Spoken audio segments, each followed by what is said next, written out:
Gente, boa tarde. Em primeiro lugar, eu queria agradecer aí o convite ao time, todo o time da Atados, né, e todos os seus parceiros que estão fazendo esse momento possível. No time da Atados eu queria mandar um agradecimento especial à minha amiga Karine, que está aqui, Karine Mendes. Obrigado, Negona, por ter feito essa ponte. E eu vou tentar aqui em 20 minutos, aliás, 19h36. Nem botar a parte do Edgar, né, que me cortou aqui dançando, mas tudo bem. Eu vim aqui compartilhar um pouco das experiências de uma organização que eu faço parte, chamada CUFA, e eu acho que é importante nesse momento em que o Brasil passa por tantos desafios, e o mundo também, sendo que no Brasil a gente tem uma característica diferente dos outros países, que nós somos sociedade xingacionista. Então a gente tem muita gente que xinga tudo, xinga a política, xinga os empresários, xinga as organizações, todo mundo xinga todo mundo. Mas na hora do engajamento, para a gente fazer as coisas mudarem, pode ser um condomínio, pode ser uma associação de morador, pode ser uma rua, pode ser um grupo de hip hop, a gente nota que a capacidade das pessoas se engajarem é bem menor do que a sua capacidade de criticarem. Então quando você tem um encontro desse, que tem tantos homens e mulheres aqui trabalhando para que a gente faça coisas em comum para melhorar o nosso país, para melhorar a nossa realidade, então é um momento muito importante. A CUFA ela surgiu nos finais dos anos 90, criada por uma pessoa chamada Celso Ataíde, que é um cara que nascido em Senador Camará, foi moleque de rua, camelô, e depois virou empresário do hip hop. Foi quando eu conheci ele, inclusive, empresariou várias bandas como MV Bill, Racionais MCs, Nega Giza e outros. Começou juntando gente ali para fazer atividades no Viaduto de Madureira, no Rio de Janeiro, e depois começou a construir a CUFA. E se eu disser para vocês que eu acreditava que a CUFA ia virar o que é hoje, eu vou estar mentindo, porque a gente não imaginava. E aí o Celso começou isso na Cidade de Deus, do Rio de Janeiro. Eu fui cruzar com a CUFA no início dos anos 2000, acho que a CUFA de Fortaleza, que é de onde eu venho, ela surgiu ali em 2000, 2001. Então acho que foi a segunda ou a terceira CUFA do país. O Celso me encontrou quando eu lavava carro na rua, nas ruas de Fortaleza. Eu lavava carro, depois eu arrumei um emprego de lavar carro na Assembleia Legislativa, e aí ele foi em uma das reuniões lá para alguma coisa de política lá do presidente da Assembleia, e me encontrou, a gente se cruzou. A gente já conhecia do hip hop, mas ele não era muito próximo. E ele me convidou a fazer parte da CUFA, e como aquele cara debochado, carioca, falou que eu ia ser presidente de uma instituição muito importante, é óbvio que eu não acreditei, ninguém acreditaria. A gente ali no meio da rua, dois negão, um falando para o outro, e eu não ia conseguir acreditar que aquilo era verdade.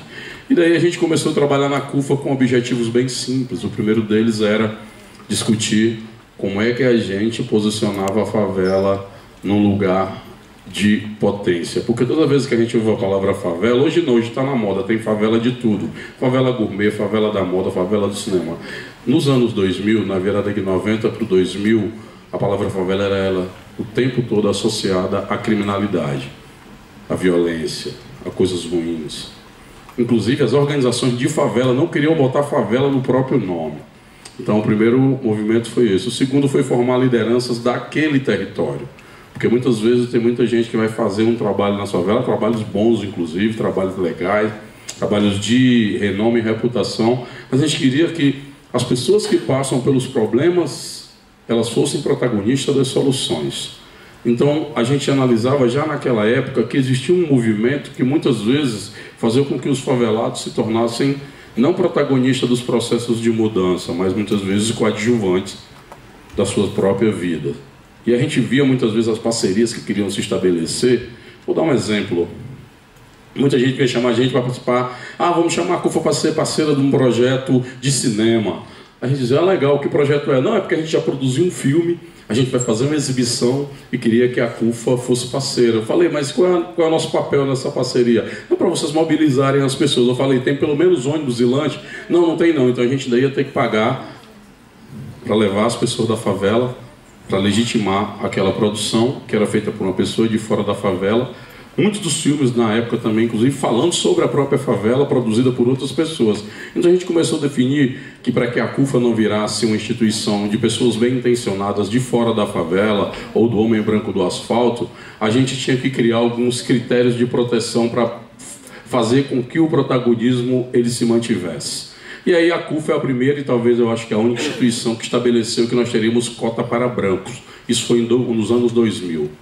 Porque a gente via que todas as instituições, empresas, a sociedade brasileira, os brancos estavam em todos os espaços de poder de decisão. E só teria um jeito da gente fazer com que a CUFA não se tornasse mais uma instituição de brancos bem-intencionados que iam fazer coisas para os favelados serem coadjuvantes do seu próprio processo. Era estabelecer uma cota para brancos na CUFA. E nisso, todos os anos, a gente tem o nosso encontro nacional e os nossos amigos da CUFA do Rio Grande do Sul, de Santa Catarina, do Paraná, eles ficam querendo aumentar a porra dessa cota e a gente impede que isso aconteça, se deixar eles tomar uma CUFA toda para os brancos do Sul. O terceiro ponto foi poder fazer com que a gente organizasse uma agenda positiva desse território de reivindicações, que a gente pudesse transitar e dialogar com empresas, com governos, para que a gente pudesse concretizar essas ideias. Então, esses três pilares fundaram a CUFA e a gente começou a desencadear uma série de processos de mobilização nos territórios, de juntar gente, de fazer as ações, de fazer parcerias.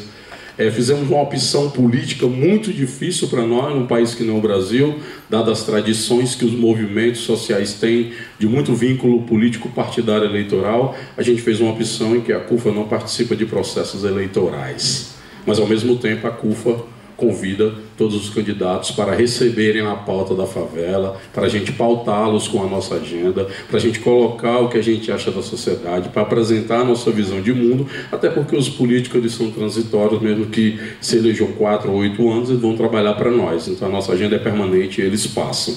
A partir desse entendimento, a gente entende que politicamente a posição da CUFA é pautar a política e não ser pautada por elas. Isso é meio tenso, porque todos os políticos querem que os movimentos muitas vezes o legitimem, que os movimentos fiquem ali do lado dele, que os movimentos fiquem ali balançando a bandeira para ele. Isso não é nenhum demérito contra quem faz isso, apenas nós escolhemos um outro tipo de caminho, até porque eu tenho que dialogar aqui com um gestor de São Paulo, que é de uma orientação política, com o outro lado do meu estado, do Ceará, que é mais à esquerda, e por aí vai. E na verdade eu não os vejo assim, eu os vejo como pessoas que foram votadas pela sociedade, a sociedade os escolheu para fazer gestão de recursos públicos que pertencem à sociedade. E a gente tem que fazer com que as políticas públicas e de Estado elas sejam permanentes e não provisórias ou de acordo com as conveniências. E aí vem uma coisa que muda a vida da CUFA há uns 2 anos atrás, que foi a pandemia. A pandemia foi muito desafiadora. Primeiro que a gente não sabia o que diabo era uma pandemia. Nunca tinha ouvido falar que diabo é uma pandemia. Como com o quê? Como é que é temperada com o quê? A gente descobriu que a pandemia era esse processo maluco de espalhamento de um vírus e que a gente ia ter que... Imagine a instituição que trabalha com mobilização, que é o nosso centro, acesso a esse território e mobilização das pessoas, de repente vem a OMS e fala, todo mundo fica em casa. Era mesmo que desligar os fios de uma pessoa que está numa UTI, então ia parar tudo. Só que tinha um problema, quando pensaram fica em casa na pandemia, as pessoas pensaram a partir do quem tem álcool e gel, quem tinha um salário, quem tinha um empregado, quem tinha uma grana para poder trabalhar home office. Eu penso da maioria da população que nunca ficou em casa, inclusive porque a pessoa que entregava o aplicativo era da favela. O trabalhador da farmácia, do supermercado é da favela. Os trabalhadores que estavam trabalhando limpando as ruas, a massa hospitalar, vinham das favelas. E aí falaram do isolamento social. No Brasil, a única coisa que garante o isolamento social é o racismo, porque ele consegue separar todo mundo de um jeito extremamente sofisticado, né? E a gente não conseguia manter distanciamento social porque a gente encontrava dentro de uma rua, muitas vezes numa casa, 7 pessoas vivendo num barraco de 2 cômodos.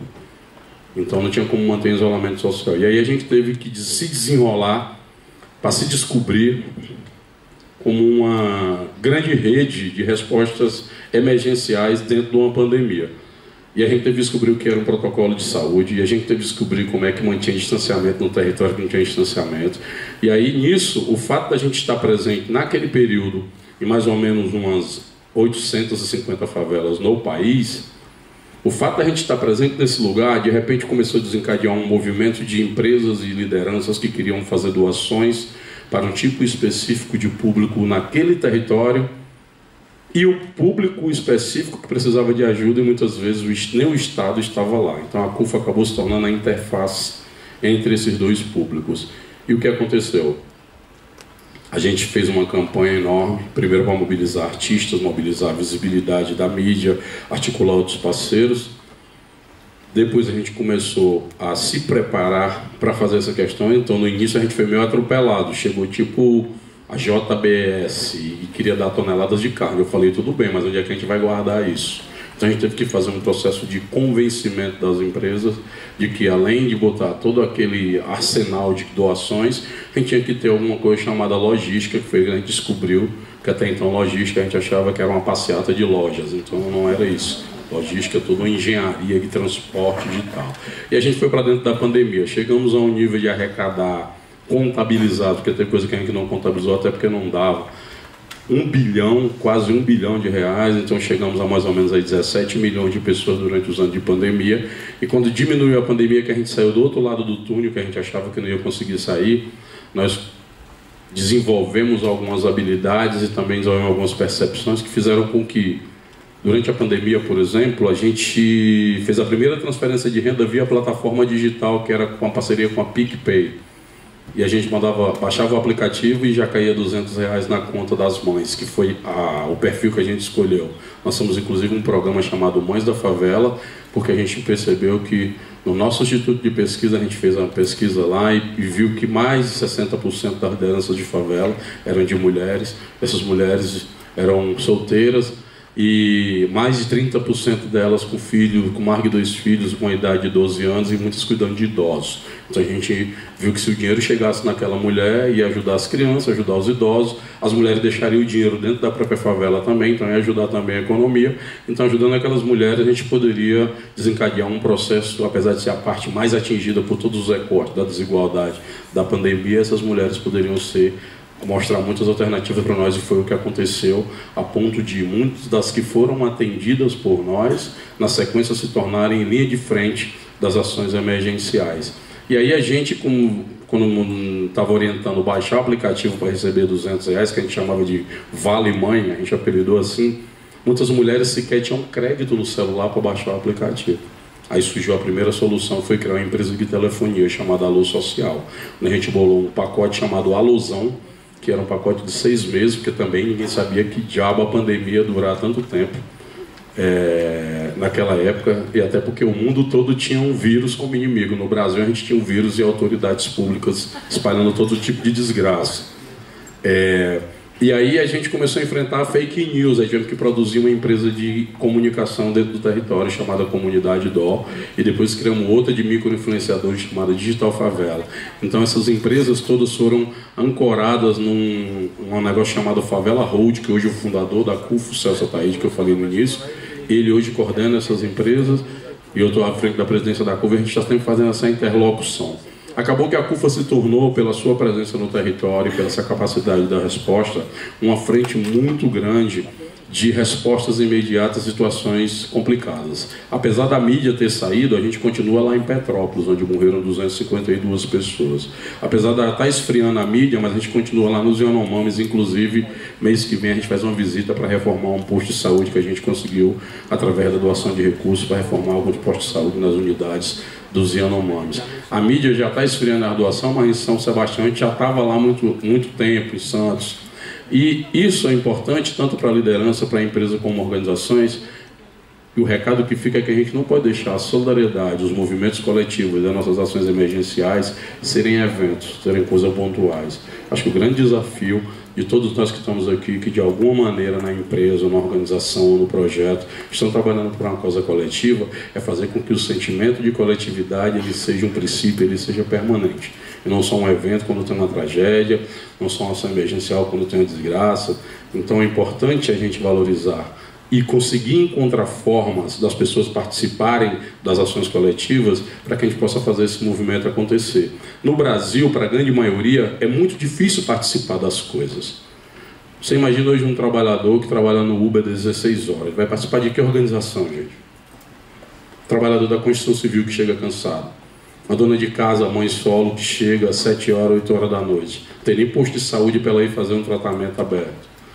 Então você imagina como a dinâmica de participar politicamente no Brasil não foi pensada para a maioria participar. Você olha um conselho, qualquer que seja.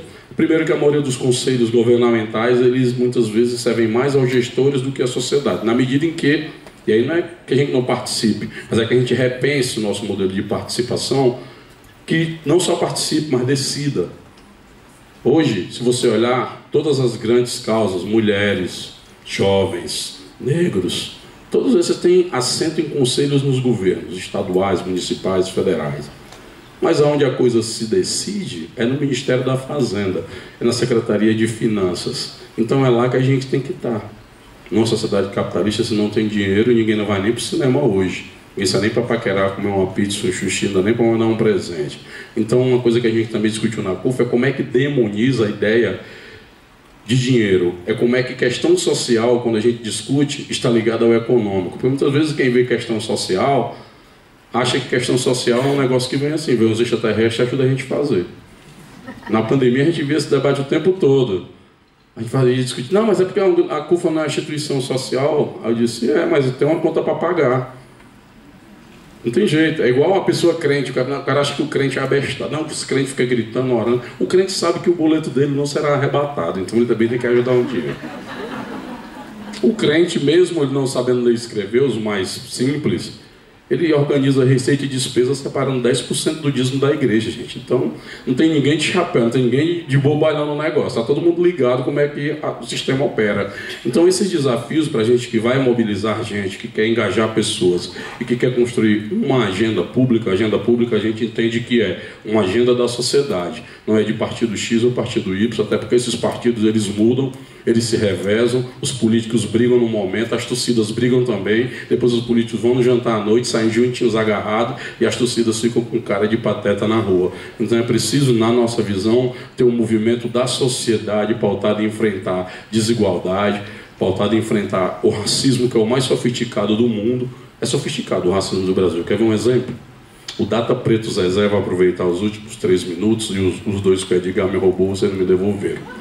Mas o Data Preto Zezé vai fazer uma pesquisa agora, como se esse auditório fosse a sociedade brasileira. E eu pergunto aos brasileiros e brasileiras, quem acredita que existe racismo no Brasil, levanta a mão, por favor. É impressionante, mas aí 98% acredita que existe racismo no Brasil. Agora, senhores brasileiros e brasileiras, quem é racista aqui? Essa é a sofisticação, é complexo, é um sistema que opera, que divide as pessoas, que inclui, que tira oportunidades, que matam pessoas, na medida em que exclui das políticas públicas das oportunidades, na medida em que promove violência contra um padrão de pessoas, mas ele continua operando, todo mundo sabe que ele existe, mas ninguém opera. Então pergunta, onde é que a gente esconde o nosso racismo? Então, essas questões fundamentais para a gente enfrentar não é uma obra só da violência contra a mulher das mulheres, do racismo só dos negros, dos Yanomamis. É um papel de toda a sociedade que realmente quer que o seu país seja constituído como uma nação. O que o Brasil, ao meu ver, não é hoje. Não tem como a gente conceber que o Brasil seja uma nação com 33 milhões de pessoas sem comer, gente. Com parte significante da população que, de 523 anos que o Brasil tem, 388 anos foram de escravidão. E isso prejudicou uma parte da população que está sempre atrasada em tudo. Ou está sempre, foi privada de acesso a muitas questões como a população preta do Brasil. Então são questões estruturantes para nós discutir, mas não precisa o mundo se acabar, está todo mundo aprendendo, não precisa a gente fulanizar as questões, até porque são questões estruturais, mas cada um de nós tem um papel de poder se juntar às inteligências, às competências, os tempos, os espaços que a gente tem para poder construir alternativas de um outro Brasil, um Brasil justo, um Brasil inclusivo, um Brasil diverso, em que a diversidade nossa não seja legal só no carnaval, só na culinária, só no futebol, só na música, mas seja legal nos negócios, na direção das grandes empresas, na possibilidade da gente reconhecer a diversidade como um valor, porque também o Brasil entrou numa vibe tipo assim, nós estamos numa vibe no momento que a gente vai ter que cuidar disso, inclusive psicologicamente, né? A vibe do Brasil que nós entramos agora, de diferenciação e de treta generalizada, é que eu digo que isso aqui é uma árvore, e todos nós concordamos, era o que a gente tinha de acordo antes na sociedade brasileira. Aí se a árvore é legal ou não, se eu botaria em casa ou não, aí é a nossa opinião. Mas todos nós temos um consenso que ali é uma árvore. Nós entramos numa vibe agora na sociedade brasileira que o cara diz que isso aqui é um microfone. Não, cara, não é um microfone. Fala aí, vê se é alguma coisa. É um microfone, é a minha opinião e pronto. Nós entramos nessa vibe no Brasil. Então o engajamento nosso a possibilidade da gente conversar com os diferentes, da gente produzir uma agenda comum e ter muita paciência, vai ser muito importante para a gente reconstruir os cacos que está o Brasil. E as coisas não estão fáceis, as coisas não estão muito... Como se diz? Eu sou um cara pessimista e otimista, no sentido de que eu acho que as coisas estão caóticas, mas ao mesmo tempo eu nunca vi tanta gente massa querendo colaborar e contribuir. E é por isso que eu acho que espaços como esse e eventos como esse trazem muita gente que quer se aproximar de ajudar o Brasil a ser um país melhor, mais justo, igualitário e fraterno. Muito obrigado. Valeu.